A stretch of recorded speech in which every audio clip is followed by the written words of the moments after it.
उतरले, महत्त्वाचे प्लेयर्स अनुपस्थित होते, मात्र तरी सुद्धा आपण पाहिलं विशालने चांगली फलंदाजी केली, चांगली स्ट्रोक जरूर खेळले. Wish all the very best. वळूयात मैदानाच्या दिशेने आणि वळूयात कॉमेंट्री बॉक्स एंडकडे, जिथे यासिनजी मर्चंट या ठिकाणी सज्ज झालेत.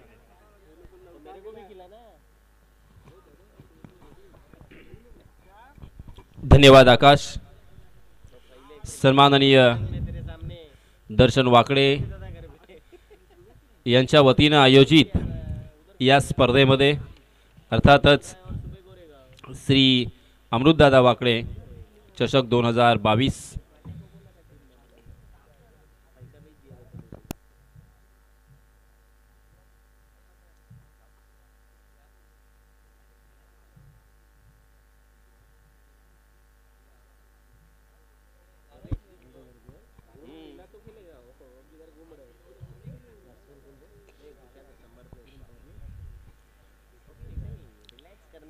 तो चलिए दोस्तों, फिर से एक बार मैं यासीन मर्चेंट हमेशा की तरह सबसे पहले आए हुए तमाम क्रिकेट के दीवानों का तहे दिल से इस्तकबाल करता हूं. सलामी बल्लेबाज के रूप में हम देख सकते हैं फिर से एक बार शानदार बल्लेबाज, लास्ट मैच के man of the match Kiran Pawar और उनके साथी बल्लेबाज सुमित ढेकले, जबकि गेंदबाजी की जिम्मेदारी नरेश टोमरे के ऊपर. नरेश टोमरे खोबोली से बिलोंग करते हैं, बहुत ही नामचीन खिलाड़ी है, शानदार गेंदबाज है और एक लंबा एक्सपीरियंस उनके पास है. Right arm over the wicket, पहली गेंद. जी हाँ, हवा में जरूर है मगर पॉइंट के सर के ऊपर से खेलने में कामयाब रहे थे. बहुत ही बढ़िया यहाँ पे रनिंग बिटवीन द विकेट. दोनों भी बल्लेबाजों में आपस में तालमेल देखने को मिला और ये तालमेल बहुत ही ज़रूरी होता है. सुमित ढेकले बाएं हाथ के बल्लेबाज नॉन स्ट्राइक के एंड पर है, जबकि राइट हैंडेड बल्लेबाज आप सभी जानते हो इस खिलाड़ी को. इस खिलाड़ी के नाम के चर्चे इस साल और इसके पहले साल भी बहुत रहे. हर मैदान पर बड़े से बड़े टूर्नामेंट में उन्होंने अपने काम से, अपने टैलेंट से, अपने बल्लेबाजी से सारे क्रिकेट के दीवानों को और उनके दिलों पर राज किया है, उनके दिलों को जीत लिया है. फिर से एक बार नरेश, जी हाँ, लोअर फुल टॉस गेंद थी, उसे ड्राइव किया था और यहाँ पे रन ले या नहीं ले, देखिए दोनों भी खिलाड़ियों में बातचीत नहीं थी. मैं इसीलिए बार बार आपसे कहता हूँ कि मैदान में आपस में बात करें या ना करें, मगर कम से कम 3 लफ्ज़ आपको कहने ही है, यस, नो और वेट.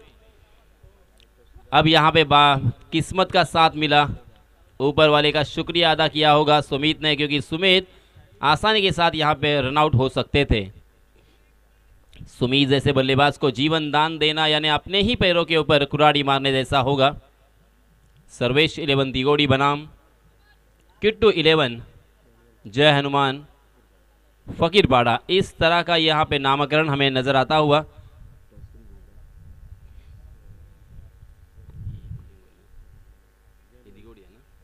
सर्वेश 11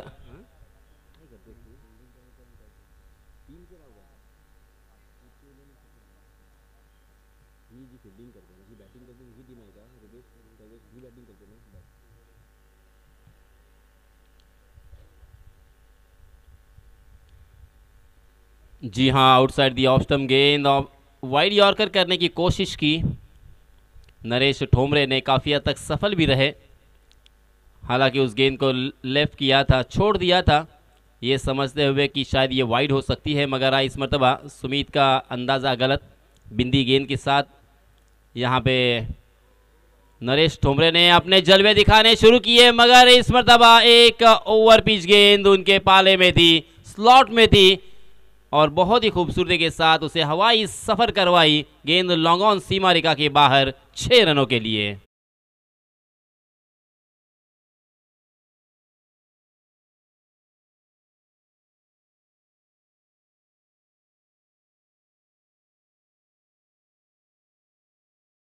गाना हमने इसके पहले जो कि सुल्तान फिल्म से सुना था कि बेबी को बेस पसंद है, और यहाँ पे सुमित ढेकले को नरेश ठोमरे का पेस पसंद है.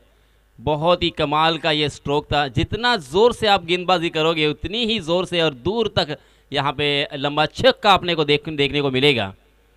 सुमित ने हालांकि इस छक्के के साथ अपना आगाज किया, अकाउंट ओपन किया है, अपने घुटने के बल गए। इस मरतबा कारपेट के सहारे एक शानदार स्ट्रोक तो था, मगर वहां पे देखिए दीवार की तरह संजय सोलंकी अर्थात इक्कू वहां पे मौजूद थे। डीप मिड विकेट में फील्डिंग कर रहे थे।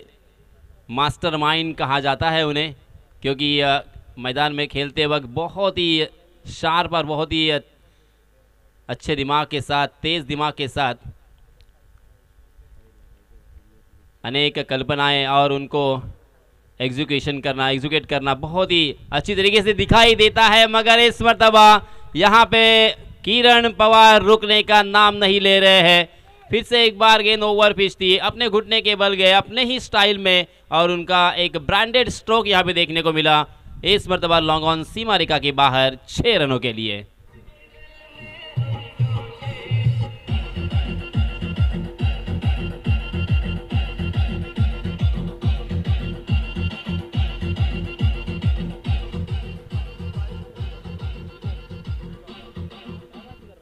सर्वेश 11 दिगोड़ी जो कि बल्लेबाजी करने वाली टीम है। किरण पवार और सुमित ढेकले सलामी बल्लेबाज। किरण पवार ने एक छक्के की सहायता से अपने टीम के लिए अब तक 9 रन जोड़े और सुमित ढेकले 7 रन बनाकर एक छक्के के साथ खेल रहे हैं। पहले ओवर की समाप्ति हो चुकी है। पहले ओवर में नरेश ठोमरे ने तकरीबन 16 रन खर्च किए। काफ़ी खर्चीला और ये महंगा ओवर रहा, उनके हाथ कोई सफलता भी नहीं लगी। अब नए गेंदबाज को यहाँ पे आमंत्रित किया है संकेत पाटिल, अपना निजी पहला और टीम की तरफ से दूसरा ओवर लेके आए हैं। बाएं हाथ के बल्लेबाज उनके सामने रहेंगे सुमित ढेकले। नाला सोपारा इस इलाके से वो बिलोंग करते हैं और अलीबाग तहसील में बहुत ही लंबे अरसे से वो हर मैदान में खेल चुके हैं। पहली मर्तबा नौगांव के नाइट टूर्नामेंट में उन्होंने शिरकत की थी और वहाँ पे मैन ऑफ द मैच के खिताब से नवाजे गए थे। वही सुमित ढेकले आज तक वही उनका फॉर्म मेंटेन रखते हुए, बरकरार रखते हुए, अपने बॉडी को भी उन्होंने काफ़ी फिट रखा है, मेहनत की है अपने आप पर। जी हाँ, बैकफुट पर जाकर बहुत ही खूबसूरती के साथ पुल किया। हालांकि वहाँ पे फील्डर अगर मौजूद होता था, मगर गेंद सीमा रेखा के बाहर 4 रनों के लिए।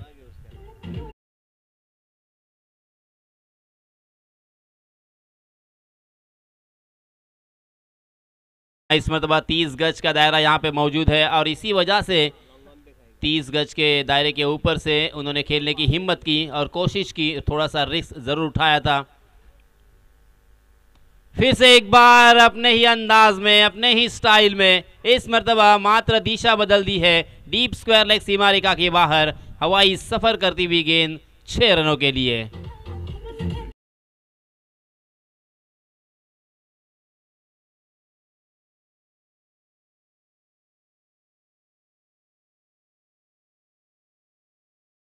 सहायता से रनों की संख्या छलांग लगाकर जा पहुंची है 26 रन पर।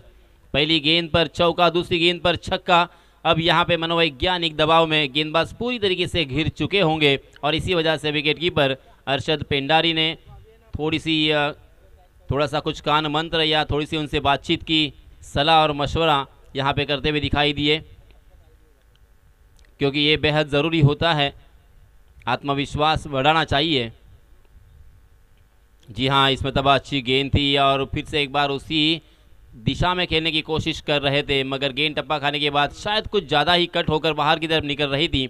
इस बीच गेंद बल्ले के बीचों बीच नहीं टकराई।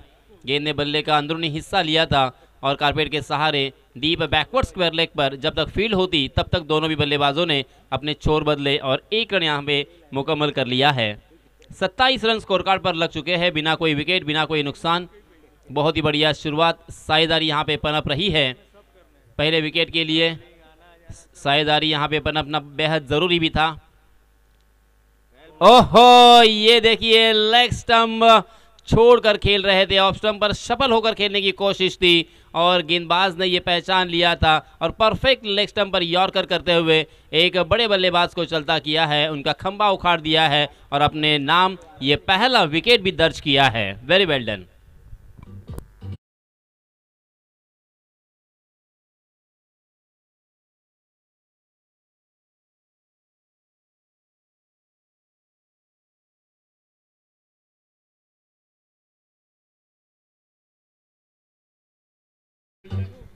धन्यवाद डीजे।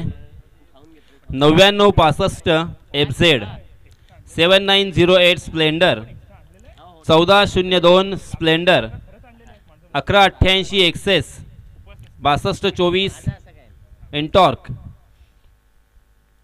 आणि 251 शाईन या सर्व गाड्या रस्त्याच्या मधोमध आपण पार्क केलेल्या आहेत। तरी या सर्व गाडी चालकांना आणि मालकांना माझी विनंती आहे की आपण योग्य त्या ठिकाणी आपल्या गाड्या पार्क कराव्यात आणि आम्हाला सहकार्य करावं। चलिए फिर से एक बार हम मैदान में चलते हैं, जहां पे पहले विकेट का पतन किरण पवार ने अपने टीम के लिए 9 रनों का योगदान दिया है। एक छक्के की सहायता से 4 गेंदों का उन्होंने सामना किया। किरण पवार के जगह पर नए बल्लेबाज हम देख सकते हैं प्रदीप पाटिल, स्ट्राइक एंड पर राइट हैंडेड बल्लेबाज। संकेत पाटिल ने बहुत ही अच्छी वापसी यहां पे दिलाई है अपने टीम के लिए। पहले गेंद पर चौका, दूसरी गेंद पर छक्का आने के बाद थोड़े से प्रेशर में ज़रूर आए थे, मगर उस प्रेशर को काफ़ी खूबसूरती के साथ हैंडल किया है। देखिए लगातार छक्का लगाने के बाद 3 गेंदों में मात्र 1 रन खर्च किया है और एक सफलता अर्जित की है। बहुत ही बढ़िया इस ओवर को फिनिश करना होगा, क्योंकि इस ओवर में अब तक उन्होंने 11 रन खर्च किए हैं। प्रदीप पाटिल स्ट्राइक एंड पर फिर से एक बार। जी हां, इस मरतबा गेंद उनके पाले में थी और वहां पे मिड विकेट की दिशा में आसान सा कैच लपकने का मौका था।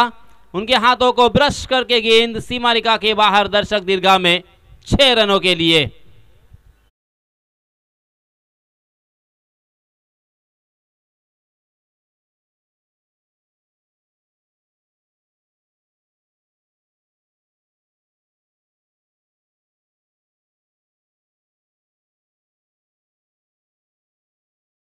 देखिए जो खिलाड़ी आपस में खेल रहे हैं उनका एक दूसरे के साथ तालमेल होना बहुत ही ज़रूरी है।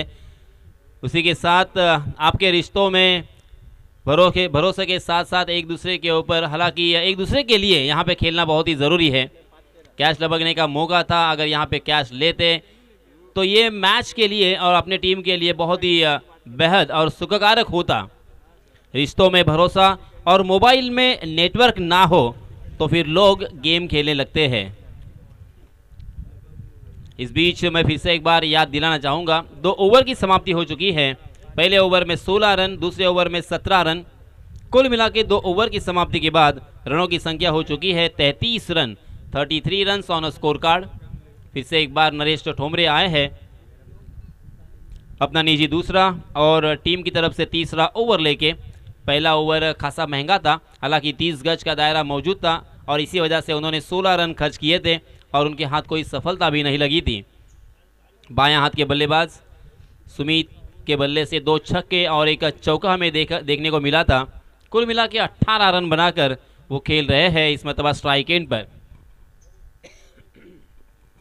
जी हाँ, फिर से एक बार वाइड यॉर्कर करने की कोशिश, बल्लेबाज के शरीर से दूर रखने की कोशिश यहाँ पे गेंदबाज नरेश ठोमरे की, काफ़ी हद तक सफल, क्योंकि बॉलर जब भी बल्लेबाज को बड़े स्ट्रोक से रोकना चाहते हैं, वंचित रखना चाहते हैं, तो इसी तरह की स्ट्रैटेजी अपनाते हैं।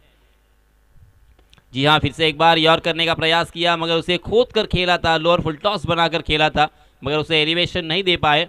बहुत ही खूबसूरती के साथ एग्जीक्यूशन जरूर था, मगर लॉन्ग ऑन के दिशा में फिर से एक बार इकू वहाँ पे दीवार की तरह मौजूद।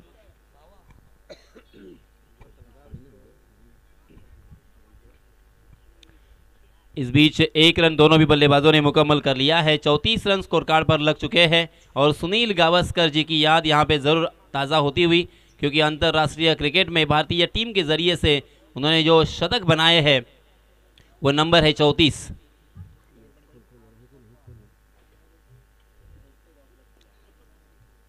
स्ट्राइक एंड पर इस मरतबा प्रदीप एक छक्के की सहायता से। इस बीच फिर से एक बार फुल टॉस गेंद थी ऑफ स्टंप के बाहर, हालांकि ड्राइव करने की कोशिश की थी, मगर गेंद बल्ले के बीचों बीच नहीं टकराई थी।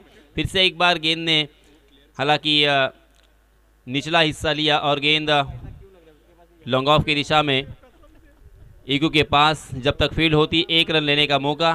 35 रन स्कोर कार्ड पर लग चुके हैं। नरेश ठोमरे ने तीसरे ओवर में बहुत ही बढ़िया गेंदबाजी की है। इसमें तब बैक टू द बॉलर, शानदार यॉर्कर, मगर उस गेंद को खोद कर खेला था जरूर, मगर बल्लेबाज सुमित के पास और कोई चारा भी नहीं था। इस गेंद को सीधे बल्ले से खेला, अपना बचाव किया और लॉन्ग ऑन और लॉन्ग ऑफ के बीच में से निकाल दिया था 1 रन के लिए।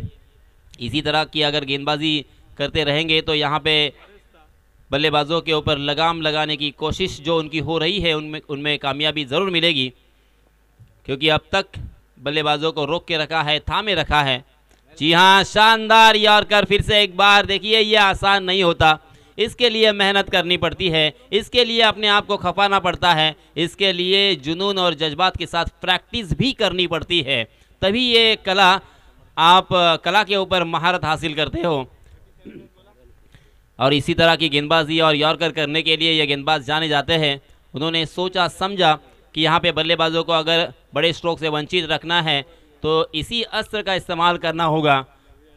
परफेक्ट यॉर्कर और सचिन रमेश तेंदुलकर, जिनका कोई जवाब नहीं है, इस मरतबा यॉर्क करने का प्रयास किया और इको देखिए, आहा क्या एफर्ट था, इको क्या कमाल का एफर्ट, वाह। एक ऊंची छलांग लगाई, उस गेंद को टैप किया सेकंड अटेम्प्ट में। हालांकि कैच लपकने का मौका जरूर हो सकता था, मगर गेंद उनके हाथों से बहुत दूर निकल चुकी थी। मगर यहाँ पे अपने टीम के लिए उन्होंने कम से कम मात्र 1 ही रन यहाँ पे दोनों भी बल्लेबाजों ने मुकम्मल कर लिया। यानी ये साफ है कि 5 रन अपने टीम के लिए यहाँ पे सेव किए हैं, बचाए हैं। इस बीच 3 ओवर की समाप्ती हो चुकी है, 38 रन स्कोर कार्ड पर लग चुके हैं। तर मित्रांनो, पुन्हा एकदा आपण सन्माननीय वैद्य सरांकडे जाणार आहोत। ऋषी वैद्य आमच्या समवेत, आज आमचं सौभाग्य, आज आमचं भाग्य की आम्ही त्यांच्या बाजूला बसून इथे समालोचन करतोय। थोडेसे नर्वस जरूर आहोत, कारण एक लेजेंडरी प्लेयर आहेत आणि सर्वांचा आवडता खेळाडू आहे तो। त्याचं मग ते वागणं असेल, त्याचं ती स्टाईल खेळणं असेल आणि ते चॅलेंज देणं असेल, चुनौती स्वीकारणं असेल, हे सर्व मी अगदी बऱ्याच वर्षापासून पाहिलं आहे, अगदी जवळून। आणि सर, आपण पाहतोय इथे 3 षटकांचा खेळ संपलाय आणि 38 धावा झालेल्या आहेत। ज्याप्रमाणे गोलंदाजी केली नरेश ठोंबरेनं, त्या नरेश ठोंबरेसाठी काय बोलाल? नरेश खूपच एक्सपिरियन्स बॉलर आहे, त्यामुळे त्याने पहिल्या ओव्हरमध्ये थोड्या धावा दिल्या होत्या, पण त्याने या ओव्हरमध्ये एकसुद्धा बॉल, जसं आपण म्हणतो की बॅट्समनच्या रेंजमध्ये नाही टाकले, सगळे त्याने डीप यॉर्कर टाकले। आणि एक्झिक्यूट करणं खूप मोठी गोष्ट असते, कारण विचार सगळेजण करतात की मला हा बॉल टाकायचा आहे, पण त्या वेळेला तो ग्राउंडवर टाकणं, त्यामुळे सगळं क्रेडिट नरेशचं आहे की आता त्याने स्कोअर जो आहे तो बऱ्यापैकी थांबवला आहे। पण आता या 2 ओव्हर खूप महत्त्वाचे आहेत, या 2 ओव्हरमध्ये ते किती रन देतात त्यावर सगळं मॅच कुठे जाईल हे ठरेल। Thank you sir. आपण पाहतोय ऋषिकेश वैद्य यांनी अगदी एक्झॅक्टली तेच सांगितलेलं आहे जे आपल्या सर्वांच्या मनात होतं। कारण सुमित ढेकलेसारखा फलंदाज ज्या वेळेस आपल्या समोर असतो आणि आपण ज्या वेळेस त्याला यॉर्कर करण्याचा प्रयत्न करतो, परंतु तो यॉर्कर थोडासा जरी फसला, मग फुलटॉस किंवा ओव्हरपिच होऊ शकतो आणि मग त्याचं जे परिवर्तन आहे ते षटकारामध्ये होतं। अर्थात हे आपल्या सर्वांनाच ठाऊक आहे आणि आपण पाहतो ऋषी वैद्य यांनी सुद्धा अचूक हेरलंय ते। तो 3 ओवर की समाप्ति हो चुकी है। 3 ओवर की समाप्ति के बाद रनों की संख्या मैं फिर से एक बार याद दिलाना चाहूँगा, 38 रन स्कोर कार्ड पर लग चुके हैं। हम चलते हैं फिर से एक बार आकाश मांजरेकर के पास। धन्यवाद। वंश साईराज 11 दिघोडी कोळगाव विरुद्ध अंश विलास सासवणे। चला, दोन्ही संघाचे कर्णधार त्वरित उपलब्ध व्हायचा आहे। वंश साईराज 11 दिघोडी कोळगाव विरुद्ध अंश विला सासवणे।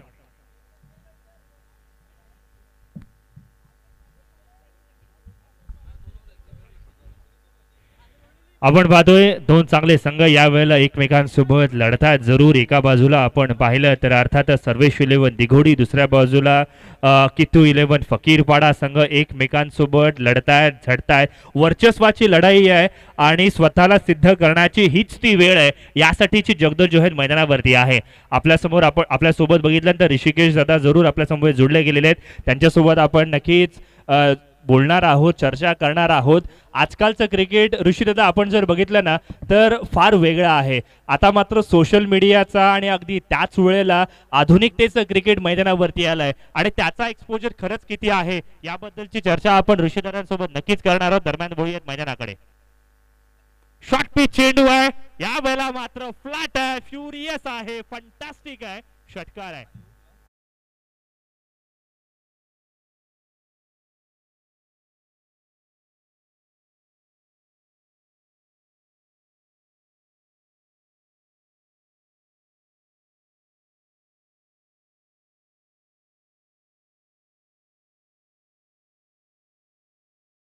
डीजे मास्टरने सुद्धा काचा बदाम लावलं आणि सांगितलं की हा हे सुद्धा एका क्षणाला कुठेतरी सोशल मीडियावरती काचा बदाम गाजत होतं. आणखीन एक शॉट पे चेंडू, आणखीन एक धडाकेबाज विध्वंसक विस्फोटक विनाशकारी फटका, षटकार.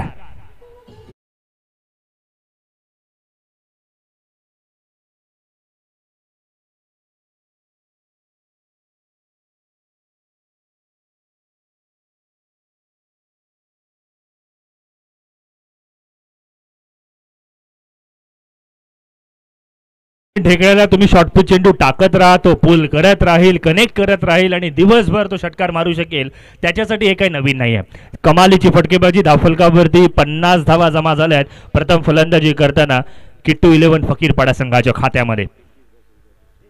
सुमित आपण पाहिलं तर वैयक्तिक 33 धावसंख्येवरती आपली इनिंग बिल्ड करतोय. 12 चेंडूंचा सामना गेलाय आणि काय कमालीची फटकेबाजी करताना आपण पाहतोय.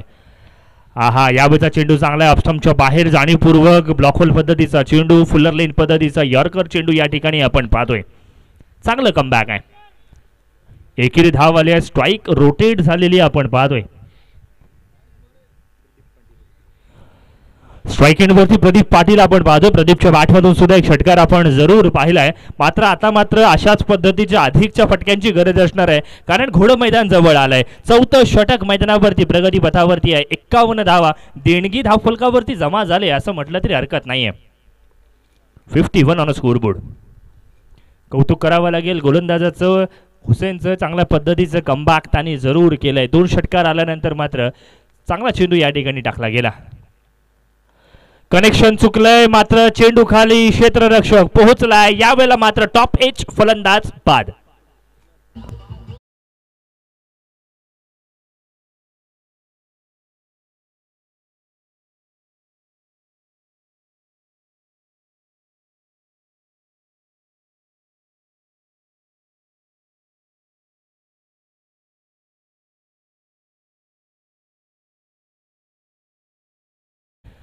कौतुक करावं तितकं कमी आहे हुसेनचं, कारण चांगल्या पद्धतीची गोलंदाजी टेनिस क्रिकेटच्या अर्थात स्क्रीनवरती आपण पाहतोय. अर्थातच या मैदानाचे खऱ्या अर्थानं क्षणचित्र, छायाचित्र ड्रोनच्या माध्यमातून आपण पाहतोय. काय कमालीची टेक्नॉलॉजी आहे बघा. ड्रोनच्या कॅमेऱ्याने अर्थात हवेमध्ये अगदी कशा पद्धतीने मॅच बघितली जाते, वरून कशा पद्धतीचं हे मैदान दिसतंय, कशा पद्धतीने खेळाडू दिसत आहेत, याचं एक पृथक्करण चांगल्या पद्धतीचं आपल्याला पाहायला मिळालंय. 51 धावसंख्येवरती दुसरा हादरा किट्टू 11 फकीरपाडा संघाला लागलेला आपण पाहतोय. बघा, सलामीसाठी आपण पाहिलं तर किरण पवारला स्वस्तात बाद केलं गेलं. सुमित ढेकळेंनी चांगली इनिंग आतापर्यंत बिल्ड जरूर केली आहे. अजूनही आपण पाहिले तर चांगले फलंदाज येणं बाकी असतील. अब्बूसारखा फलंदाज अजूनही येणं बाकी आहे. मात्र मैदानावरती आपण बघतोय ते काय, एका बाजूला पोटॅशियम सायनाइड अर्थातच विश्वजित ठाकूर आपण पाहतोय, तर दुसऱ्या बाजूला आणखी अधिकच विध्वंसक अशा पद्धतीचा सुमित ढेकळे आपण पाहतोय. Left hand right hand combination खऱ्या अर्थानं रसिक मायबा प्रेक्षकांसाठी मेजवानी. हा फटका तितकासा चांगला नाही आहे. चेंडू हवे जरूर आहे, मात्र आउटफील्ड इतकी फास्ट आहे ना की त्याचा फायदा फलंदाजांना होणार का. दुसरी धाव घेण्याचा प्रयत्न, रनिंग बिटवीन द विकेटसाठी एकदा टाळ्या होऊन जाऊ देत. कमालीची रनिंग बिटवीन द विकेट मैदानावरती आपण पाहतोय. मोंच साईराज 11 दिघोडी कोळगाव विरुद्ध अंशविला सासवणे, दोन्ही संघाचे कर्णधार. चला या आपण तयार व्हायचंय. मैदानाच्या दिशेने आपण पाहिलं ना तर 4थं षटक हुसेनचं आता मात्र चांगल्या दिशेने वाटचाल सुद्धा करताना आपण पाहतोय. आहा, काय कमाल, काय धमाल, ला जवाब चेंडू. विश्वजित ठाकूरकडे या चेंडूला उत्तर नव्हतं. फलंदाज त्रिफळाचीत पद्धतीने बाद.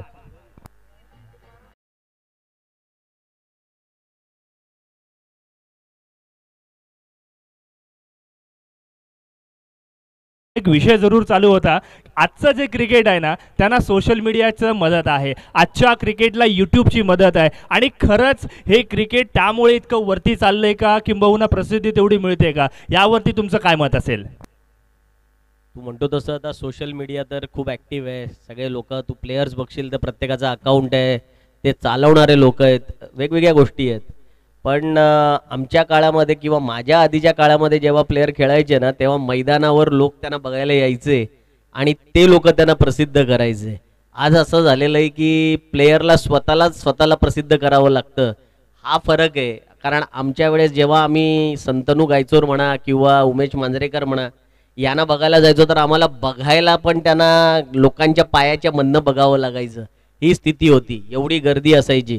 आज तुम्ही बघाल तर आता घरी बसून लोक बघतात, त्यामुळे मैदानावर तुम्हाला लोक कमी दिसत आहेत, पण त्याचा पण फायदा नो डाऊट तुम्ही म्हणता तसं प्रत्येक गोष्टीचे फायदे आणि तोटे हे असतातच, पण सोशल मीडियाचा किती चांगला फायदा प्लेयर करू शकतात हे त्यांनी स्वतः ठरवलं पाहिजे आणि किती आपण त्याचा कमी वापर करू शकतो याचा पण एकदा त्यांनी विचार करावा असं मला वाटतं.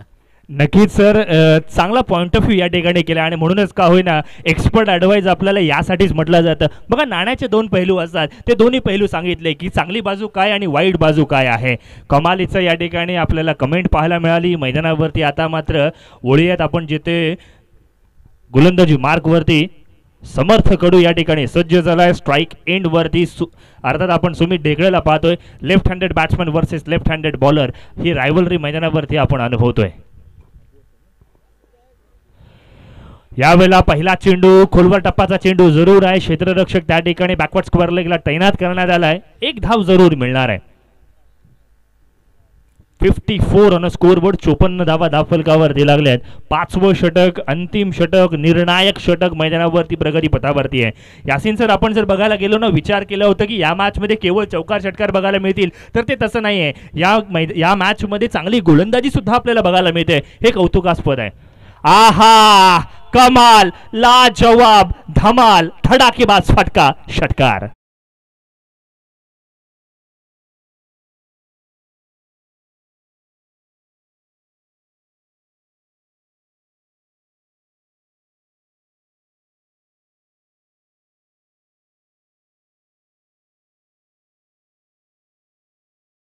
चेंडूवरती षटकार लगावणं हे काही सोपं काम नाही आणि समर्थ कडूला षटकार लगावणं तर कधीच सोपं काम नाही आहे. जबरदस्त फटका मैदानावरती आपल्याला पाहायला मिळाला.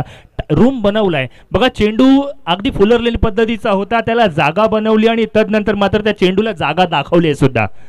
60 धावा धावफलकावरती लागल्यात. 3 फलंदाज या ठिकाणी गमावले गेलेले आहेत.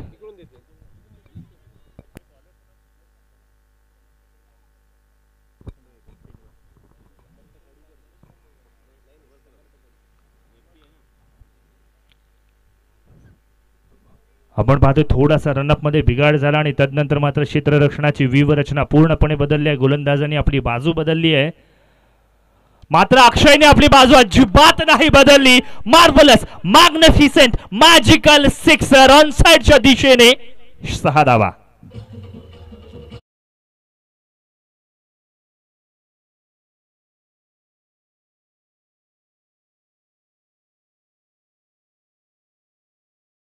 लगातारच्या 2 चेंडूंवरती 2 षटकार लगावलेत. प्रतीक भगतनं काही थांबवत नाहीये. त्यांनी सांगितलं आणखीन एक षटकार आला तर रोख रक्कम 1500 रुपयांचं पारितोषिक दिलं जाईल. म्हणजे आपण जर चांगला खेळ दाखवला ना, रसिकांना जर खुश केलं तर पारितोषिक आपल्याला मिळत असतात, हे अबूला सुद्धा माहिती आहे. समर्थ कडूच्या 2 चेंडूंवरती 2 षटकार आलेत. हा फटका चांगला सरळ बॅटने कार्पेटच्या आधारावरती आपण पाहतोय. एकेरी धाव या ठिकाणी जरूर मिळते. धावफलकावरती नजर टाकूयात. अर्थातच आमचे गुणलेखक आम्हाला कळवत आहेत 67 धावा, 67 ऑन अ स्कोरबोर्ड. 35 या धावसंख्येवरती सुमित जरूर खेळतोय. अर्धशतकापासून वंचित जरूर राहील आज, कारण 2 चेंडू येणं बाकी आहेत.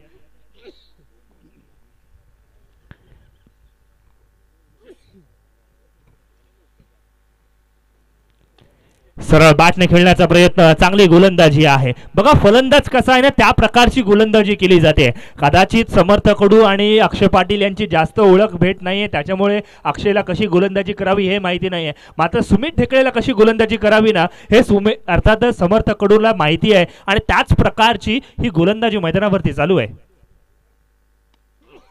हे बघा, ज्याची चर्चा होती, अबूला कोणते चेंडू केले पाहिजेत ना, यावेळेचा हा षटकार.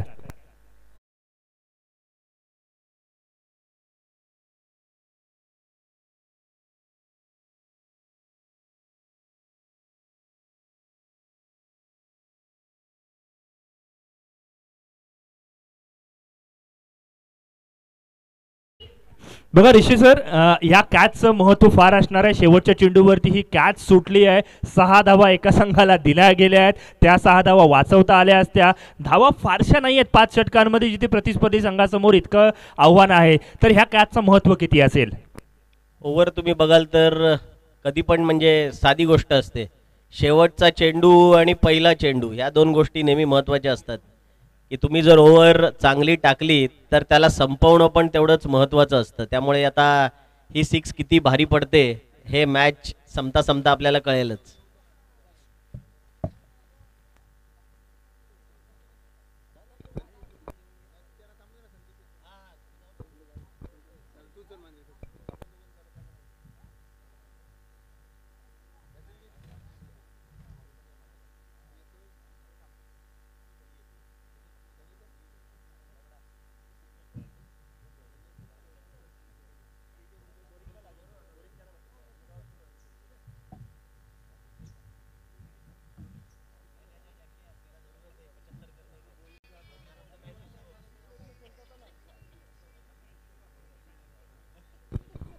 हॅलो, सर्वेश वाकडे किंवा अनोश यांना विनंती आहे की जर आपण कॉमेंट्री बॉक्समध्ये यायचं आहे.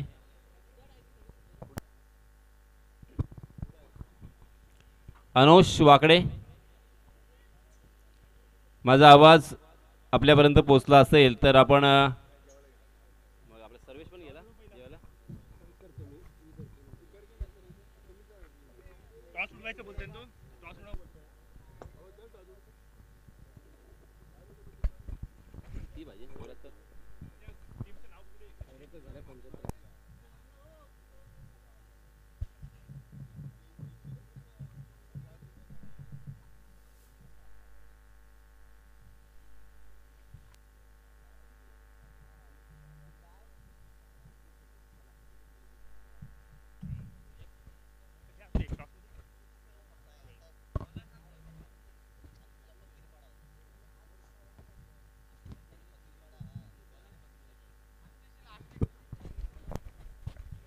वळूयात नाणेफेकीकडे, जिथे एका बाजूला वंश साईराज 11 कोळगाव विरुद्ध अंश विलास सासवणे या 2 संघादरम्यानची नाणेफेकी या ठिकाणी आपण करणार आहोत. 5 षटकांचा सामना या ठिकाणी असणार आहे. अर्थात आपण जर पाहिलं तर अमृत चषक 2022 रसिक मायबाप प्रेक्षकांच्या मनामध्ये उतरलाय. रसिक मायबाप प्रेक्षक ही क्रिकेटचा आनंद घेत आहेत. टेनिस क्रिकेटच्या माध्यमातून आपण जर मैदानाची थेट प्रक्षेपण पाहिले ना तर मैदानाच्या प्रत्येक ठिकाणी रसिक मायबाप प्रेक्षकांची गर्दी मांदियाळी या ठिकाणी आपल्याला पाहायला मिळते. जे प्रेक्षक आपल्याला यूट्यूबच्या माध्यमातून थेट बघतायत त्यांचं सुद्धा आपण सहर्ष स्वागत करूयात. अश्लेषा यांच्या शुभहस्ते ही नाणेफेक आपण या ठिकाणी करणार आहोत. एका बाजूला आपण पाहणार आहोत अंश विला सासवणे संघ, दुसऱ्या बाजूला वंश साईराज 11 दिघोडी कोळगाव या 2 संघादरम्यानची नाणेफेक या ठिकाणी होणार आहे. आज आपण जर पाहिलं ना तर खऱ्या अर्थानं मोठ्या खेळाडूंची पर्वणी आहे. मोठे खेळाडू कशा पद्धतीचे स्ट्रॅटेजी आखतात, कशा पद्धतीच्या मॅचेस होतात हे खऱ्या अर्थानं आपल्याला पाहायला मिळते.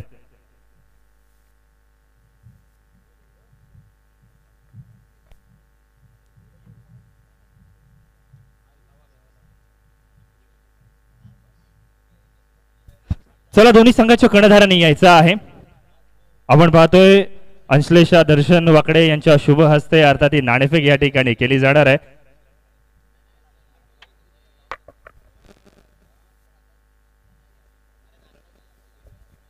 चला, दोन्ही संघाचे कर्णधार त्वरित उपलब्ध. वंश साईराज 11 दिघोडी कोळगाव आणि विरुद्ध असणार आहे अर्थातच अंश विलास सासवणे संघ. दोन्ही संघाच्या कर्णधारांनी या ठिकाणी त्वरित उपलब्ध व्हायचं आहे.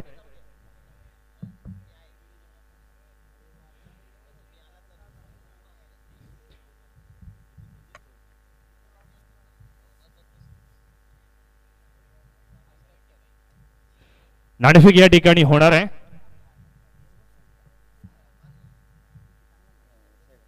वंश साईराज 11 संघाचे संतोष कर्णधार या ठिकाणी उपलब्ध, निखिल या ठिकाणी उपलब्ध आहे. कॉल या ठिकाणी कोण घेते? चला, दिघोडी कोळगाव संघ या ठिकाणी कॉल घेणार आहे. 5 षटकांचा सामना असेल. हेड आणि टेल असणार आहे.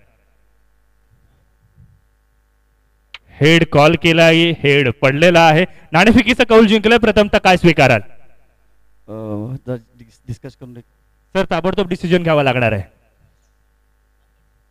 एक मिनट वेट एक मिनट प्लीज.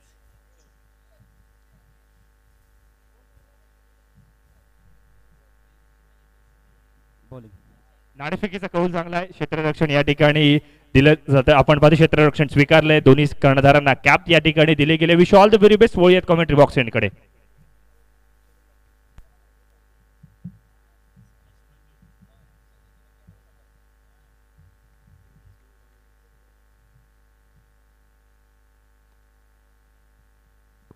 धन्यवाद आकाश. वळू या मैदानामध्ये ज्या ठिकाणी सामना जिंकण्यासाठी श्री अमृतदादा चषक 2022च्या या ओपन लॉट्समध्ये आपण पाहतोय की दुसऱ्या राऊंडचा पहिला सामना सुरू आहे, ज्या ठिकाणी किट्टू 11 जयनमान फकीरपाडा विरुद्ध अर्थातच सर्वेश 11 दिगोडी हा संघ मैदानामध्ये आपल्याला खेळताना पाहायला मिळतो. म्हणजे आता फलंदाजी करतोय. 30 चेंडूमध्ये 75 धावा चेस करायच्या आहेत. मयूर वाघमारे गोलंदाजी करतोय. ते सलामीवीर आहेत अर्थातच संजय सोळंकी, रायगड डिस्ट्रिक्टमधला मास्टर माइंड क्रिकेटपटू म्हणून ज्याला आपण पाहिलं. मुळातच खोपोली संघातर्फे प्रतिनिधित्व करणाऱ्या या खेळाडूने महाराष्ट्रातील अनेक मैदानं गाजवली. तोच खेळाडू नॉनस्ट्राईक एंडला तर समर्थ कडू अर्थात स्ट्राईक एंडला आपल्याला पाहायला मिळतो. चोरटी धाव घेण्याचा प्रयत्न यावेळेला हिट मिस होते आणि नक्कीच बचावतोय तो समर्थ कडू. डेंजर एंडला धावत होता आणि तसं पाहिलं दादा तर अशा वेळेला मैदानामध्ये तुमचा स्वतःचा तो कॉल होता, तुम्ही धावत सुटलात, परंतु रिस्क घ्याव्या लागतात. आमच्या अकाउंटिंग प्रिन्सिपलमध्ये नेहमी म्हटलं जातं की high risk makes a high profit.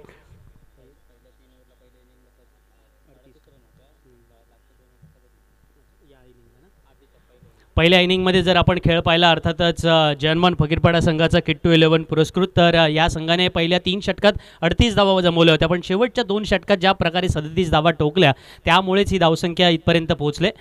यावेळेला संजय सोळंकी खेळतोय. मिड ऑफच्या डोक्यावरून चेंडू जाणार का, कव्हर क्षेत्ररक्षक त्याचा पाठलाग करतोय, परंतु तत्पूर्वी 2 धावा पळून पूर्ण करण्याची संधी आहे. मयूर वाघमारेकडे अर्थातच गोलंदाजीमध्ये एक स्वतःचं वेगळं कौशल्य तो नेहमी दाखवत असतो. खास करून मोठ्या दर्जाचं क्रिकेट फार लवकर म्हणजे वयाच्या लवकर त्याने खेळायला सुरुवात केली. प्रोफेशनल क्रिकेट ज्याचा उल्लेख सकाळच्या सत्रामध्ये ऋषिकेश वैद्य यांनी या ठिकाणी केला की या प्रकारचं क्रिकेट जेव्हा तुम्ही खेळत असता त्यावेळेला तुमचा फिटनेस, त्याच वेळेला तुमची बॉडी लँग्वेज आणि किंबहुना तुमचा अप्रोच या सगळ्या गोष्टी महत्त्वाच्या असतात. संजय सोळंकी यावेळेला हवेत खेळतोय. डीप कव्हरचा क्षेत्ररक्षकच्या हातून हा झेल निसटतोय. झेल निसटल्यावर काय होतं याचं प्रत्येकाला रिझल्ट माहिती असतो आणि संजय सोळंकीला जर जीवनदान मिळत असेल तर आपल्याला माहिती आहे हा नेहमी old wine in a new bottle अशा प्रकारचा खेळाडू आहे. त्याच्यामुळं या खेळाडूला जेवढ्या वेळेला तुम्ही बघू शकता ना त्या वेळेला हा खेळाडू मैदानामध्ये पूर्णपणे मैदान व्यापण्याची शक्ती आणि युक्ती दोन्ही दाखवत असतो. समर्थ कडू एका बाजूला बॅटिंग करतोय त्याच्या अर्थात दुसऱ्या बाजूला, तर समर्थ कडूबद्दल सुद्धा बरंच बोलावं लागेल. याच डावकुऱ्या फलंदाजाने गेले 15-20 वर्ष अलिबागचं क्रिकेट अगदी कोळून प्यालेला अशा प्रकारचा क्रिकेटपटू आहे आणि त्याचं चित्र तो दाखवतो. यावेळेला चेंडू खेळला अगदी लॉंगलेग सीमारेषेच्या बाहेर. हा येणारा पहिला चौकार.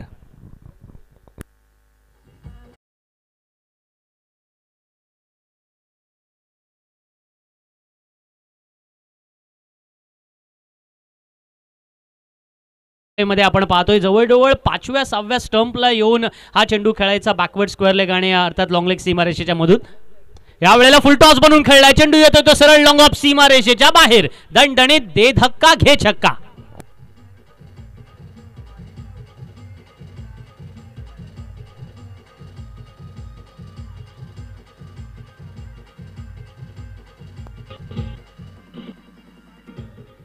सर्वेश 11 दिगोडी संघासाठी नाव जरी समर्थ कडू असलं तरी तो म्हणतोय की मी तुमच्यासाठी हे गोड औषध देणार आहे जे मैदानामध्ये नक्कीच महत्त्वाचं ठरणार आहे. 15 धावा धावफलकावरती येतात. पहिल्या 4 चेंडूमध्ये तसं पाहिलं तर केवळ 4 धावा आल्या होत्या, अर्थात 5 धावा आल्या होत्या आणि शेवटच्या 2 चेंडूंवरती 10 धावा आल्या. पहिल्या षटकात 15 धावा येतात दादा. 75 धावा चेस करताना ॲव्हरेज आलंय. ॲव्हरेज तर बरोबर आहे. ॲव्हरेज तर बरोबर आहे. फक्त एवढंच आहे की आता तो मेंटेन करणं खूप महत्त्वाचं आहे. पण समर्थ कडूचं खरंच ज्याला म्हणतात ते अभिनंदन केलं पाहिजे की या वयात पण तो येऊन प्रोफेशनल प्लेयर्सच्या समोर अजून पण तशीच फलंदाजी करतोय जशी फलंदाजी मी त्याला 16-17 वर्षापूर्वी JNPTला उरणच्या ग्राउंडवर करताना बघितली होती. त्यामुळे त्याने अजून ते सगळं मेंटेन केलं आहे तर खरंच त्याचं श्रेय त्याला दिलं पाहिजे. ॲब्सोल्युटली दादा. आणि यासाठी आपण पाहतो ना की समर्थाची एक गोष्ट आपण वारंवार बघत येतो की ज्या प्रकारचा सामना असतो ना त्या प्रकारचा स्टँडर्ड तो स्वतःमध्ये कुठेतरी मनामध्ये आणत असतो की नाही या मॅचला मी असं खेळणार आहे. आणि कधीही मैदानाच्या बाहेर जितका तो शांत आहे तितका मैदानाच्या आतमध्ये गेल्यानंतर मात्र गोलंदाज कोणताही असो त्या गोलंदाजाविरुद्ध 2 हात करण्याची तयारी तो ठेवतो. यावर्षी रबर बॉलला त्यालाच आपण हेल्मेट घेऊन खेळताना पाहिला होता. म्हणजे त्याने दाखवलं होतं की मी फिट पण आहे आणि स्वतःची काळजी घेऊन सुद्धा मैदानावरती खेळणार आहे, कारण या वर्षीचा सीझन मीच गाजवणार आहे. विश्वजित आलाय, रिव्हर्स खेळलाय या वेळेला संजय सोळंकी ट्रेडमार्क स्ट्रोक, चेंडू सीमारेच्या बाहेर चौकार.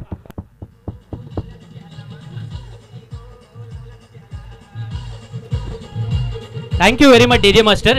एक नवगावकर या नात्याने हा रिव्हर्स मी विसरणार नाही. एक रिव्हर्स ऋषी वैद्यने क्रीडाभुवनच्या मैदानावरती नवगावच्या संघाविरुद्ध खेळला आणि नवगाव संघाला स्पर्धेतून बाहेर केलं. आणि याच संजय सोळंकीने नवगाव संघाला बाहेर केलं होतं ज्या वेळेला रिलायन्सच्या मैदानावरती नागोटण्याला. असेच रिव्हर्स फटके खेळला होता संजय सोळंकी. याही वेळेला मिड ऑफच्या कव्हरच्या डोक्यावरून खेळलाय चेंडू सरळ सीमारेषा बाहेर, आणखीन एक चौकार.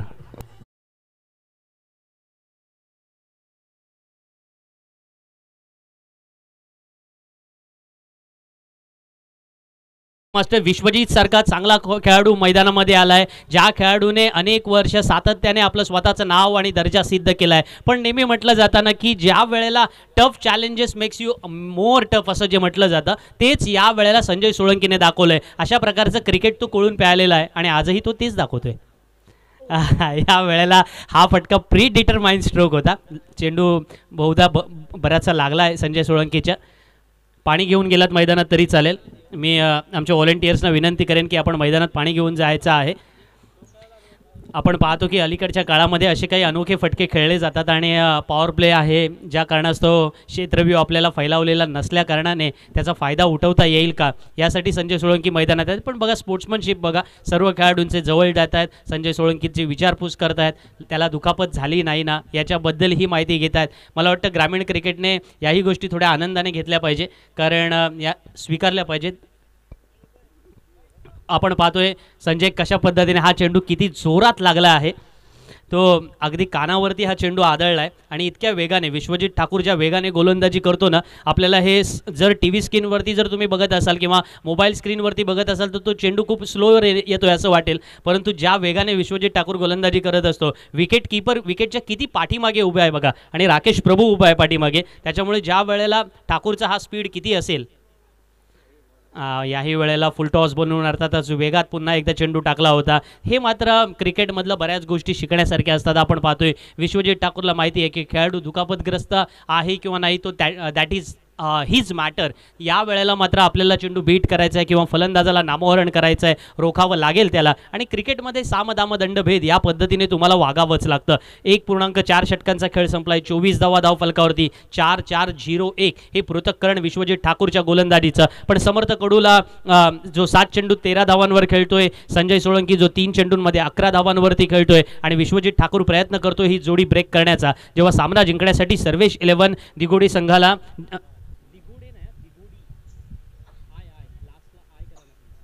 सर्वेश 11 दिघोडी संघाला सामना जिंकण्यासाठी 75 धावांची गरज आहे. हाही चेंडू आपण पाहतोय, डोळ्याची पापणी लवते न लवतेच तो चेंडू यष्टीरक्षकाच्या हातात विसावतोय. दर्शन वाकडे यांच्या वतीने आयोजित करण्यात आलेल्या श्री अमृतदाता चषक 2022 मध्ये मित्रांनो हा थरार आपण अनुभवतोय. आणि या थरारमध्ये दरवर्षी आपण या मैदानावरती अनुभवत असतो की ओपनच्या लॉट्समध्ये खूप उच्च दर्जाचे क्रिकेट खेळणारे किंवा त्याच वेळेला प्रोफेशनल क्रिकेटपटू येत असतात आणि त्या क्रिकेटपटूंचा चांगला खेळ आपल्याला पाहायला मिळत असतो. आणि त्यातील हा दिमाखदार खेळ ज्या वेळेला अशा पद्धतीने रंगतो ना, आपल्या डोळ्यांचंही पारणं फिटत असतं. यावेळेला बॅकफूटवरती जाऊन स्वतःसाठी जागा बनवले, पण कव्हर्समध्ये खेळाडू उभा होता. समर्थ कडूला बरोबर जाळ्यात फसवलं जात आहे आणि पहिला फलंदाज बाद होतोय समर्थच्या स्वरूपात.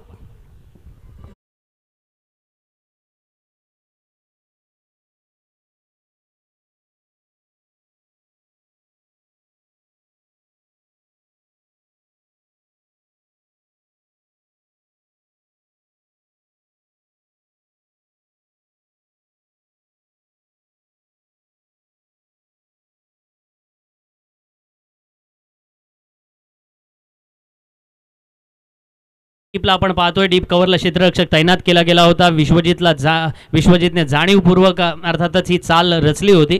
क्रिकेट हा खेळ दादा असं म्हटलं जातं की बुद्धिबळ आणि बाहुबळ यांच्या बरोबर मध्ये पकडायचा असतो. विश्वजित पहिले 2 चेंडू चौकार आले, पुढच्या 4 चेंडूंवरती केवळ 1 धाव खर्च केले. त्यालाच तर कमबॅक म्हणतात ना, की तुम्हाला जेव्हा गरज असते तेव्हा तुम्हाला यू नीड टू परफॉर्म. तर त्यांनी जेव्हा गरज होती तेव्हा ते 4 बॉल फार सुंदर टाकले आणि विकेटही घेतली समर्थची. त्यामुळे मॅच आता परत थोडीशी त्यांच्या बाजूला झुकली आहे. तर आता एखादी चांगली बॅटिंगचा परफॉर्मन्स अजून पण चेंज करू शकतो.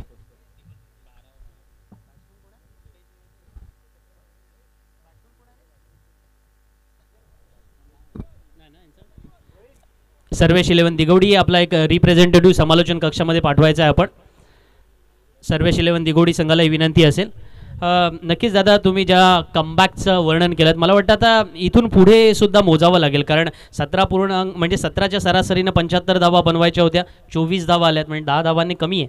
तसं जर आपण ऑन अँड ॲव्हरेज अशा पद्धतीने जर मोजायचं झालं तर 34 धावा येणं अपेक्षित होतं, पण केवळ 24 धावा आलेल्या आहेत. पण केवळ एकच फलंदाज बाद झालाय, रवी बुंबक गोलंदाजीला, आणि या वेळेला मात्र संजय सोळंकीने हा त्याला पहिल्या चेंडूवर आसमान दाखवलाय.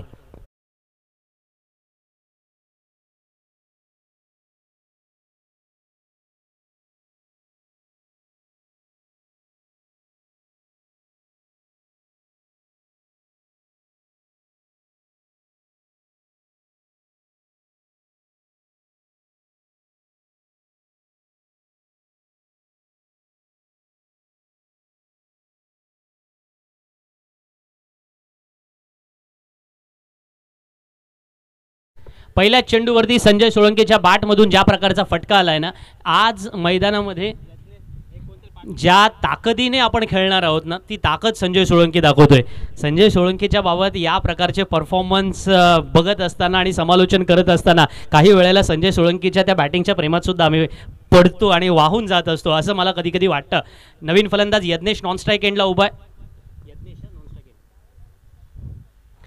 रवी बुंबक तेज तर्रार जबराट सुसाट वेगाने गोलंदाजी करणं हे रवी बुंबकने आजवर जोपासलेलं स्वतःचं तत्वज्ञान आहे. काही गोलंदाजांची फिलॉसॉफी दादा ठरलेली असते की तुम्ही समोरचा फलंदाज कोण आहे याच्यापेक्षा म्हणतात ना की तुम्ही मैदानामधली सिच्युएशन काय आहे ते बघूनच गोलंदाजी करायचं. रवी बुंबक या प्रकारचं व्यावसायिक क्रिकेट खेळतो आणि त्याच्यामुळं पहिला चेंडू जरी आपल्याकडून खराब आला असला, संजय सोळंकी म्हणतोय तिसराही खराब असेल, त्या चेंडूला त्याच पद्धतीची शिक्षा ठोठावली जाते. षटकार क्रमांक 2 या षटकातला.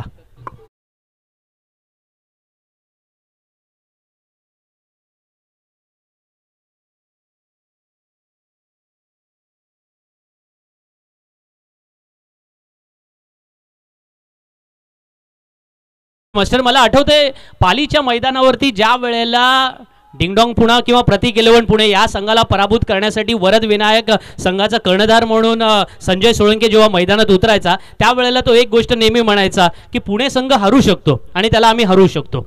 हे वाक्य तो मला नेहमी म्हणायचा. आणि संजय सोळंकीचा हा जो ॲप्रोच आहे ना तो गेली कित्येक वर्ष सातत्याने मैदानात आज आपण पाहतोय. याही वेळेला इतक्या वेगात चेंडू आला होता, पण जसं म्हणतात ना की एखाद्याने कानफाटीत ठेवून द्यावी एखाद्याच्या, त्या पद्धतीचा फटका होता. गोलंदाजाला थोड्या अंशी का होईना कॉन्फिडन्स लूज करायला लावणारा हा फटका, ज्या कारणास्तव धावफलकावरती 36 धावा आल्यात. पण रवी बुंबकला माहिती आहे की मी कच्च्या गुरुचा चेला नाहीये, वापसी तर करावी लागणार. हा वापसी झाले. Yes it is, this is called cricket. आणि एक डाव तुझा दुसरा डाव माझा. रवी बुंबक यशस्वी ठरतोय, संजय सोळंकी बाद होतोय.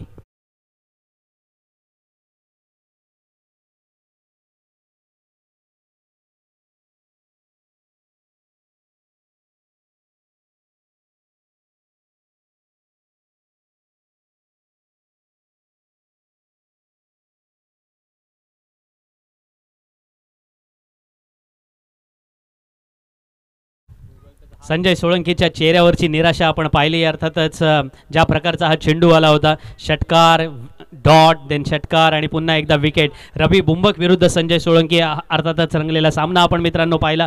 एका बाजूला 2.4 षटकांचा खेळ संपलाय, 36 धावा 2 गडी बाद. सामना अर्थातच कोणाच्या बाजूने झुकणार हे सांगणं अजूनही कठीण आहे, कारण क्रिकेट किती अनिश्चिततेचा खेळ आहे आपण जाणतो. पहिल्या 3 षटकात ज्या वेळेला फलंदाजी करत होता संघ त्यावेळेला अर्थातच 38 धावा बनवल्या होत्या आणि शेवटच्या अर्थातच 2 षटकामध्ये 37 धावा बनवल्या होत्या फकीरपाडा संघाने. त्याच्यामुळे त्यांची धावसंख्या सुद्धा त्याच पद्धतीने पुढे गेली होती. पण याच दरम्यान एक छोटी अनाउन्समेंट करतोय. गाडी नंबर्स काही मी या ठिकाणाहून सांगतोय, त्यांनी त्या रस्त्यातून हटवायचे आहेत. ॲक्टिवा 288, ॲक्सेस आहे 1188, फेझर आहे 8146, स्प्लेंडर आहे 1402, स्प्लेंडर 7908. रवी बुंबकच्या या चेंडूनंतर अर्थात पुढच्या गाड्यांचे नंबर सांगतो. चांगला चेंडू हर्षद पेंडारी मैदानामध्ये बॅटिंगला गेलाय. एकेरी धावांना धावसंख्येचं समीकरण बदललंय. 37 धावा 2 गडी बाद. 1402 स्प्लेंडर, 7908 स्प्लेंडर. TVS ची गाडी आहे 8618 नंबर आहे. Activa once again 3880, once again Activa 2708. त्याच्यानंतर ॲक्सेस 8052 आणि शाईन 7261 या गाड्या तिथे रस्त्यात पार्क केलेल्या आहेत. नंबर्ससुद्धा वाचून दाखवलेत. थोड्या वेळात आमचे व्हॉलेंटियर जाऊन त्या गाड्या हटवतील. त्याच्या आधीच तुम्ही बाजूला हटवायच्यात, नंतर त्या गाड्याही तुम्हाला सापडणार नाही अशा ठिकाणी मग त्या जातील. त्यापेक्षा आपण थोडंसं जरा मॅचवर फोकस करूया मित्रांनो. एक चेंडू येणं अजूनही बाकी आहे. रवी बुंबकने या षटकामध्ये दादा 13 धावा खर्च केल्यात. एक विकेट मिळालेला, विकेट त्याच्या नावावरती आहे. पण या षटकामध्ये ज्या धावा यायला पाहिजे होत्या त्या पद्धतीने धावा सुरुवातीला आल्या, पण त्यानंतर मात्र रवी बुंबकने पूर्णपणे कमबॅक केलेला पाहायला मिळते. आज क्रिकेटमधलं कमबॅकचं जे रूप आहे ना, ते बाउन्सिंग कमबॅक स्वरूपात पाहायला मिळते मला. यावेळेला मात्र चांगला फटका खेळलाय. चेंडू बरोबर जागा बनवलाय स्वतःसाठी. फाईन लेगवरचा क्षेत्ररक्षक जोपर्यंत अर्थातच चेंडू अडवेल, फेक करेल, पण केवळ एकच धाव पूर्ण करण्याची संधी असणार आहे. कारण सीमारेषेच्या अगदी म्हणजे आपण पाहिलं तर हवेच्या विरुद्ध खेळायचा आहे फटका, आणि त्यामुळेच या फटक्याला मध्ये जरी ताकद असली तरी ते डिस्टन्स पार करू शकलेलं नाहीये. धाव फलकावरती आता येणाऱ्या 12 चेंडूत 37, मगाशी 12-37 झाल्या होत्या, आता 12-37च बनवायच्या आहेत. म्हणजे त्याच पद्धतीचं क्रिकेट, इतिहासाची पुनरावृत्ती होते आकाश, असं लिहिलं गेलं आहे कुठंतरी. मग ते इतिहासाची पुनरावृत्ती होईल का या प्रश्नाचं उत्तर थोडं शोधावं लागेल. कारण 12 चेंडूमध्ये 37 धावा जर बनवायच्या असतील तर दुसऱ्या बाजूला येणारे 2 गोलंदाज सुद्धा त्याच ताकदीचे आहेत. कारण मयूर वाघमारेचं एक षटक टाकलंय, ज्या षटकात त्याने 15 धावा खर्च केल्या. विश्वजित ठाकूरने एक षटक टाकलं, त्या षटकामध्ये त्याने 9 धावा खर्च केल्या. रवी बुंबकने एक षटक टाकलं, त्या षटकामध्ये 14 धावा खर्च केल्या. त्याच्यामुळे ज्या ॲव्हरेजने धावा बनवायला पाहिजेत ना, जी सरासरी आवश्यक होती, ती सरासरी मात्र पहिल्या षटकाच्या नंतर कुठेही पाहायला मिळाली नाहीये. त्याच्यामुळे किट्टू 11 फकीरपाडाचा संघ, जर्मन फकीरपाडा संघ थोड्या अंशी का होईना ॲडव्हान्टेज पोझिशनमध्ये जरूर आहे. पण क्रिकेटमध्ये हे अंतर मी म्हणतो ना, त्या श्वासाच्या अंतरासारखं असतं. म्हणजे तुम्ही ऑक्सिजन आणि कार्बन डायऑक्साईडमधला जो काही फरक तुम्हाला अभिप्रेत असतो त्याच पद्धतीचा हा फरक असतो, आणि त्याच्यामुळं हे अंतर बदलायला वेळ लागत नाही. 12 चेंडूत 37 धावांचं हे अंतर कशा पद्धतीने अर्थातच पार होणार. कारण सर्वेश 11 दिगोडी संघाकडे बॅटिंग लाईनअप स्ट्रॉंग आहे. यज्ञेश आता बॅटिंग करतोय, जो लेफ्ट हँडेड बॅट्समन आहे. हर्षद पेंडारी नवीन फलंदाज मैदानामध्ये आहे. हर्षदने सुद्धा अनेक वर्ष चांगल्या संघामध्ये प्रतिनिधित्व केले. अनेक म्हणजे लेदर क्रिकेटमध्ये सुद्धा हर्षद पेंडारीचं एक फार मोठं योगदान राहिलेलं आहे. खोपोली संघासाठी असेल, रायगड संघासाठी असेल, तोच हर्षद मैदानामध्ये आहे. पण 12 चेंडूत 37चं अंतर पार करताना राकेश प्रभू स्वतःच्या हातात चेंडू घेतोय की आणखी कोणाच्या हातात चेंडू सोपवतोय ते पाहणं सुद्धा तेवढंच औत्सुक्याचं. कारण कदाचित विश्वजित सेकंड ऑप्शन म्हणून गोलंदाजीसाठी येऊ शकतो. दादा मी तुझ्याकडे येतोय. 12 चेंडूत 37 माझ्या मते तरी विश्व, कारण मॅचला आता जेवढं लांब घेता येईल तेवढं नेऊन जायचं असतं. कारण मॅचमध्ये समोरच्या टीमला येऊ द्यायचं नसतं. तर माझ्या मते तरी विश्वजितच टाकेल आणि तसंच घडतंय. पण बॅट्समनला पण आता काय म्हणतात ते दुसरा कुठला ऑप्शन नाही आहे. समोर कोणी असलं, जसं तू सारखं म्हणतोस की बॉलिंग कोण टाकतंय ते महत्त्वाचं नाही आहे, चेंडूला बघून मारायचं आहे. तर आता त्यांना काय म्हणतात ऑप्शन्स फार कमी आहेत. त्यामुळे आता 4 आणि 6ची बरसात होणं खूप जरुरी आहे. ॲब्सोल्युटली. आणि दादा ज्या वेळेला तुमच्याकडे ऑप्शन्स नसतात त्यावेळेला या रिस्क तुम्हाला घ्याव्या लागतात. आणि कदाचित यज्ञेश प्रयत्न करतोय की हर्षद पेंडारी हाच फक्त आपल्याकडे ऑप्शन राहतोय, की दोघांपैकी नक्की कोण की दोघंही. खरं म्हटलं तर दोघांनी आता ते करायला पाहिजे. कारण दोन्ही साईडने स्कोर झाल्यावर एका बॅट्समनवर प्रेशर येणार नाही, आणि दोन्हीकडनं स्कोर झाल्यावर समोरच्या टीमलाही हा प्रश्न पडतो की नक्की आता करायचं तर करायचं काय.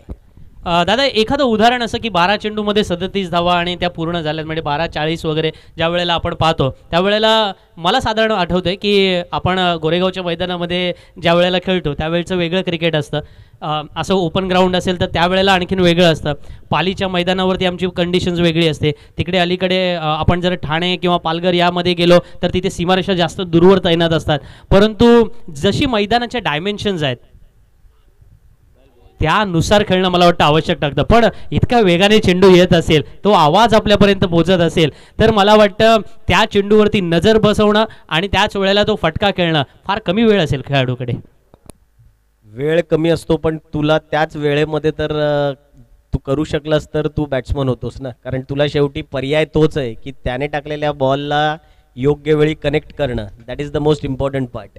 ॲब्सोल्युटली. आणि त्या टायमिंगनुसार हा सामना जाणार का, जेव्हा येणारे 11 चेंडू आणि 37 धावांची आवश्यकता. यज्ञेश मात्र तो चाचपडताना पाहायला मिळतोय, कारण ते टायमिंग साधू शकत नाही आहेत. मी नेहमी म्हणत असतो की राजकारणात असेल किंवा त्याच वेळेला क्रिकेटमध्ये टायमिंगला फार महत्त्व असतं. आणि त्यामुळे या 2 चेंडूंवरती जेव्हा केवळ 1 धाव आले आकाश, येणारे 10 चेंडू बाकी आहेत. सामना जिंकण्यासाठी 36 धावांची गरज आहे. विश्वजित ठाकूर ज्या वेगाने गोलंदाजी करतोय, सकाळच्या सत्रामध्ये ऋषिकेश वैद्य यांनी या ठिकाणी सांगितलं होतं की पहिल्या 3 चेंडूंवरती त्यांचा जो रिदम हरवला होता कुठेतरी, किंवा ते शोधत होते, त्यासाठी सामन्यामध्ये यायला थोडा वेळ लागतो. परंतु जेव्हा तुम्ही सामन्यामध्ये येतात त्यावेळेला तुम्हाला तुमचे बेसिक्स आणि त्यावेळेला तुम्हाला तुमच्या असणाऱ्या स्ट्रेंथ यानुसारच पुढे जावं लागतं, कारण तुमच्याकडे पाहण्याचा नजरिया लोकांचा त्याच प्रकारे असतो. स्क्रीनवरती विश्वजित ठाकूरला आपण पाहतोय, ज्या प्रकारची शरीरयष्टी त्याने गेले कित्येक वर्ष सांभाळून ठेवले, त्याच्यावरती घेणारी मेहनत. यावेळचा चेंडू बॅक टू द बॉलर खेळून काढलाय, सरळ जातोय तो मिड लॉंग ऑफच्या क्षेत्ररक्षकाच्या हातामध्ये आणि आणखीन एक फलंदाज बाद होतोय.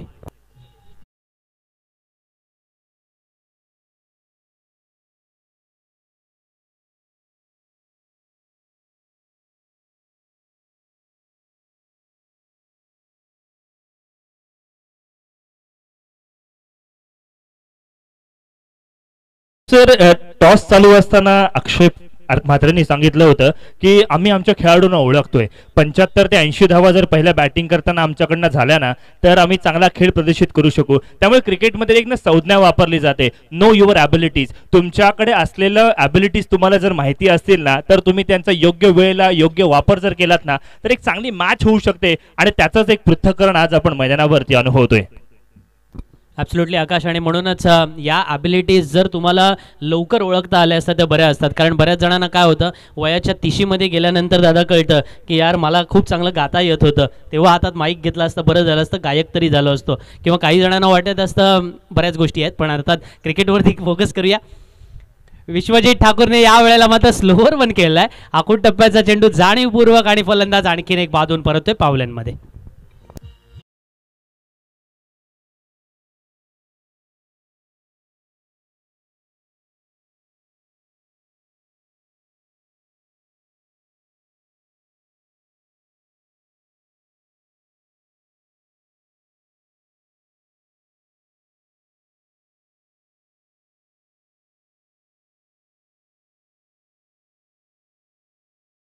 तीन 3.4 षटकांचा खेळ संपलाय. 39 धावा धावफलकावरती आणि हॅट्रिकच्या उंबरट्यावरती विश्वजित ठाकूर. अनेक मैदानात अनेक हॅट्रिक त्याने साजऱ्या केल्या असतील, पण त्याच वेळेला अलिबागच्या मैदानावरती आपली या मैदानातली पहिलीवाली हॅट्रिक साजरी करण्याचा प्रयत्न कदाचित तोही करेल. कारण एक क्रुशियल सामना आहे, ज्या वेळेला तुमच्या अगेन्स्ट चांगले खेळाडू असतात. संजय सोळंकी सारखा खेळाडू मैदानामध्ये ज्या वेळेला तुमच्या अगेन्स्ट होता, त्यावेळेला त्यालाही बाद करण्याचं स्वप्न त्याचं होतं. अर्थात रवी बुंबकच्या वाट्याला ते यश गेलं, परंतु हे मोठे खेळाडू सुद्धा चॅलेंजेस स्वीकारत असतात आणि त्याच वेळेला म्हणूनच तर ते मोठे होतात. कारण ज्या वेळेला तुमचा प्रतिस्पर्धी जितक्या ताकदीचा प्रतिस्पर्धी असतो ना, त्या ताकदीच्या प्रतिस्पर्ध्याला पराभूत केल्यानंतर मला वाटतं आपला कॉन्फिडन्स जास्त वाढत असतो. कारण जर आपण भारतीय संघाने बांगलादेशला, म्हणजे आता बांगलादेश चांगले झाले, ती आपल्यालाच हरवायला लागले, तर म्हणजे हा एक वादातीत विषय होईल बांगलादेशचं नाव घेणं कदाचित. परंतु ज्या वेळेला आपण म्हणत असतो की आपण लिंबू टिंबू संघाला वगैरे हरवतो, त्यावेळेला आपल्याकडून फार मोठी काही अपेक्षा बाळगली जात नाही. यावेळेला यज्ञेशने चांगला फटका खेळलाय जरूर, परंतु विश्वजितला सुद्धा माहिती आहे की तो चेंडू सीमारेषेच्या आत असणार. या षटकातला तिसरा फलंदाज बाद होतोय.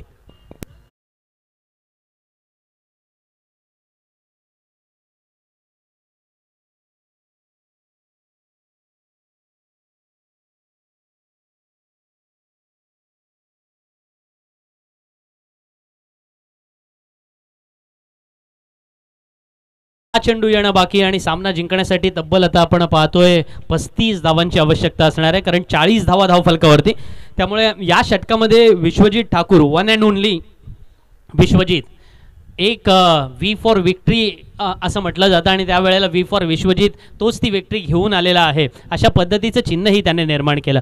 कारण सर्वेश 11 दिघोडी संघाला जेव्हा सामना जिंकण्यासाठी 75 धावांची आवश्यकता होती, कुणीतरी त्या प्रकारे गोलंदाजी करणं आवश्यक होतं. मग कुणीतरीच का, तर आपण सांघिक यश दाखवूया. म्हणजे एका गोलंदाजाने म्हणजे मयूर वाघमारेने 15 धावा खर्च केल्यानंतर विश्वजित गोलंदाजीला आला, त्याने केवळ 9 धावा खर्च केल्या. मग रवी बुंबक गोलंदाजीला आला, तो महागडा ठरेल असं वाटत असताना त्याने संजय सोळंकीचा मार्गातला अडथळा सुद्धा दूर केला. आणि त्याच्यामुळे ज्या वेळेला हे मोठे मोठे चॅलेंजेस तुम्ही दूर करत असता, शेवटच्या जसं ऋषिकेश वैद्य मगाशी म्हणाले होते की शेवटच्या षटकाच्या अगोदर या सामन्यामध्ये तुम्हाला तो सामना लांबवायचा असतो.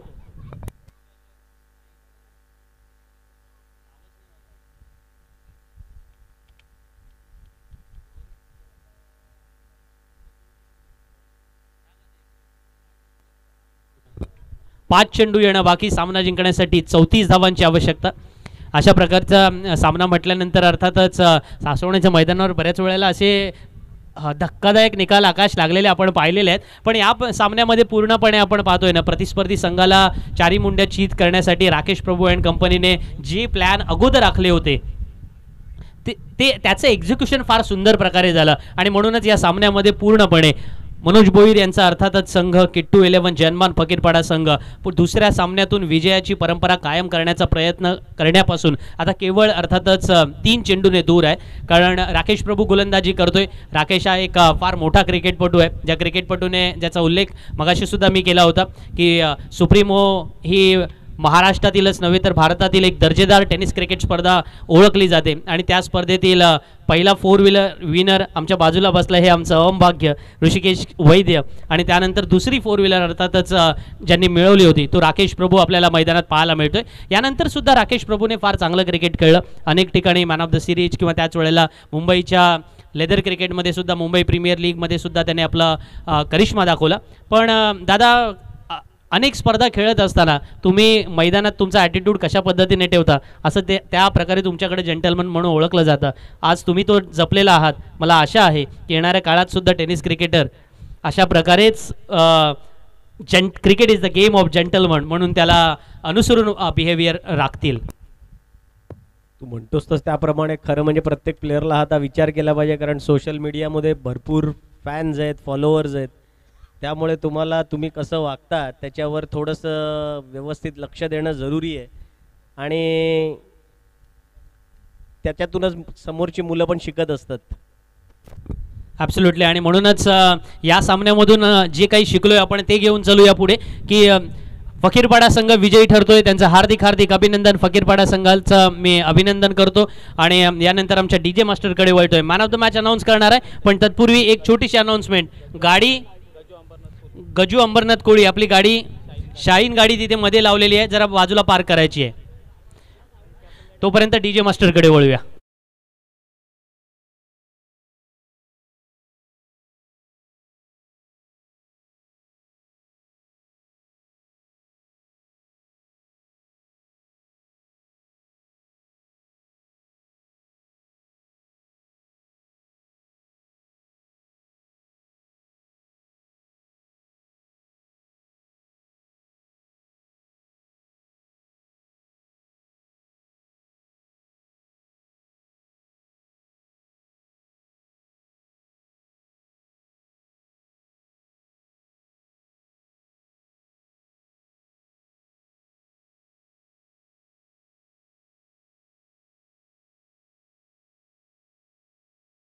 चांगली मॅच या ठिकाणी जरूर आपल्याला पाहायला मिळाली.